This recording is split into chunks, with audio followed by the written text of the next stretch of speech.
Hello again. Chris Lee and Chase Robinson of Southeastern 14 here to talk about three key takeaways from Auburn football's spring game. Before we get you there, reminder our content brought to you by BetOnline. The Final Four is in the books. BetOnline was your tournament bracket headquarters all March long. Now that the finals are over, there's a lot more in store. MLB is here. The NBA and the NHL playoffs are around the corner. As always, BetOnline is the number one source for your summer sports wagering. Head to BetOnline today. Stay updated on all the action. Remember to use promo code BELIEVE, that is BLEAV, for your 50% welcome bonus on your first deposit. BetOnline, the game starts here. All right, Chase. I think all eyes on the offense in Auburn's spring game. Hugh Freeze's second year. He's an offensive guru, but it didn't necessarily go the way I guess the fans of offensive-minded football would have thought it would have gone. The offense struggled in the red zone. We saw drives stall out. We saw all kinds of stuff that maybe you weren't expecting to see. Tell us what stood out to you on offense, maybe not always in a good way. Yeah, and there were some good moments for the offense, but there were some that you got to think, well, is the defense that good, or is there issues on offense? And I know you can with these spring games, it's hard to tell sometimes because there's different personnel. They may hold some folks out with injuries and things like that. So it's hard to get hard and fast takeaways from a spring game. But how they did this one on Saturday in Auburn was they gave the defense 27 points to start the game. It was first team offense versus first team defense, second team offense versus second team defense. And so 27-0 was the score to start the game in favor of the defense. And so they really wanted to see how the offense would respond. If the offense wanted to win, they were going to have to come back from a 27-0 deficit. And we saw a really good kicking game from Auburn, quite a few field goals. But I think what stood out to me is the fact that 5 drives stalled out in the red zone. They were in a 4th and 1 situation from the 2-yard line that they couldn't get in on. So, I think Peyton Thorne made some good passes, made some good decisions. It was just when they were in kind of a tighter set, close to the goal line, they couldn't get anything going. They couldn't generate any offense. And I think that has been a struggle for Auburn offensively last year and the last couple of years. And so Hugh Freeze, being the offensive mind that he is, I think maybe that was good that he saw that on Saturday to be able to make some corrections. But the fact that they weren't able, and again, this may show that the defense is actually pretty good, and kept them out of the end zone. But the fact that they were able to get down there but not produce any points, a lot of the times have to bring out the field goal, the special teams unit, I think is an issue that Auburn's going to be looking to correct before we get to the 2024 season. Now comes the part where we sound like we're talking out of both sides of our mouths, but welcome to covering spring football, where you only play yourself and you never know what any outcome means. But all kidding aside, the buzz around Auburn football for a while was that the wide receiver room was going to be much, much, much improved. That was an issue last year. Cam Coleman was a guy who people were excited about. He showed out in the spring game, was probably the talk of the spring game, I would say. And it feels like that comparison or those expectations kind of held up from what we saw. Yeah, they did. And we knew he was going to be or could be an immediate impact to this Auburn team. And I think he will be. He's a bigger guy. He can catch really anything you throw towards him. And Peyton Thorne needs some of these pieces around him, and he's got him with Cam Coleman. And Cam Coleman, 4 receptions, 92 yards, and a touchdown in the spring game. And again, they're rotating guys out, and it's not a traditional game, but Cam Coleman's a guy that I think can make an immediate impact in a real game.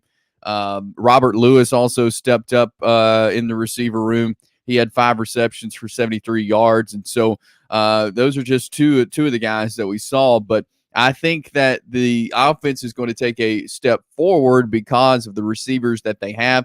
And again, it takes time, I think, for a quarterback to kind of gel with the receivers. And that's what they're going to have to work on from now until the season starts and through fall camp is let's get Peyton Thorne on the same page as all these receivers. And I think that's what's been lacking at Auburn because Again, it's been kind of a rotating door of receivers. The running back room has stayed strong at Auburn, but they've been trying to just put different pieces in at wide receiver. So I feel like they haven't been always on the same page. So I think that's going to be important when you have such good receivers like a Cam Coleman, to be on the same page with Peyton Thorne. I think that's going to be huge, and that's got to be a priority for Auburn moving through the offseason. But Cam Coleman made some big-time catches, and he's going to be a big-time player for the Auburn Tigers. And again, with Hugh Freeze being the offensive mind that he is, you got to imagine he's going to go to the lab and make some things that are going to get the ball in Cam Coleman's hands as much as possible, because he will impact this Auburn team for sure. All right. Somehow the receivers look good. The defensive backs also played well. Again, welcome to spring football. But some new faces in the defensive backfield.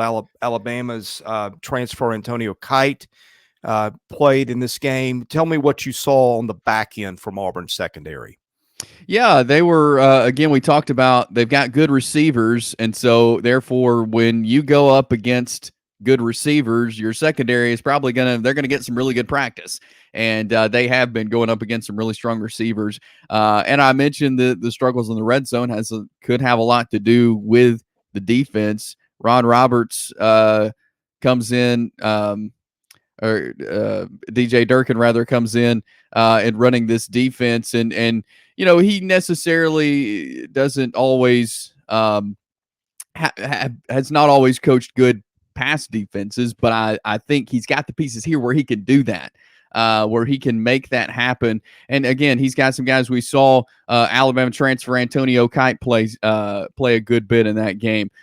We saw Malik Blockton, Amaris Williams, some of these younger guys who they're not playing like younger guys. And I think that's what Auburn needs this year is these transfers, these freshmen who are coming in, because they've got a lot of good freshmen coming in. They need them to play like upperclassmen, and that's what they looked like on Saturday in the spring game. Is they were playing tough defense. Well, when you got two guys like DJ Durkin and Charles Kelly running your defense, then I think it's in really good shape. And so I like the way the secondary looked, the defensive backs. I even like the way the defensive line looked, and that was something that Hugh Freeze has been talking a lot about early on in spring practice. Is let's challenge them, let's make them physical, and I think they were. And defense in the SEC is going to be key. There's some really good offensive teams in the conference that Auburn's going to be playing, and so the fact that their defense looked the way they did, I think it's a very good start in the spring. And again, they've got a lot of work to do, and we'll have a tough fall camp ahead of them. But I like the way the defense looked, and they look like a defense that's going to create a lot of turnovers. And I think that's going to be big because, and we've seen that in the past, Auburn's defense has been able, when their offense hadn't been great, they've been able to create turnovers and get the ball back in the hands of the offense. And so it looks like one of those defenses, again, for Auburn, that they're going to create a lot of turnovers and really be a havoc on some of these SEC offenses. All right, we got lots more football content around the way. We'll be looking at other spring games. We'll be looking at other aspects of Auburn's football team. We got all kinds of stuff to talk about. It's April now. Season starts basically in September.